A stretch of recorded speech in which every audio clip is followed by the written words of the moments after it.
السلام عليكم أرديد الصوماليات وأنا سلامي ملو البودنات كجوكتان سلام كدب 10 كلمات حق سابسني هاي وشيكيسي dialogue وشيكيسي Are you an urban girl? جور أغون مياتهاي This word erigani urban أغون is new to me ويغوص بيهاي So سيدادرتت may you please explain it to me فضلا ما يشرحي كرتا Don't you know ما تقانت many English words eryoyin fara badan oo Ingiriis ah I know waan aqaanaa balse sometimes marmarka qaar I have no memory xasuus ma hayo Orphan agoon is called waxaa loo yaqaanaa to a person shakhsi who is parents kaasoo waalidiintiisa are died ay dhinteen You are expert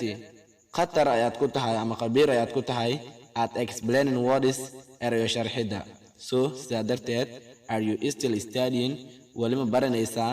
this funny language luqadani cajiibta ah yes ha thanks mahadsanid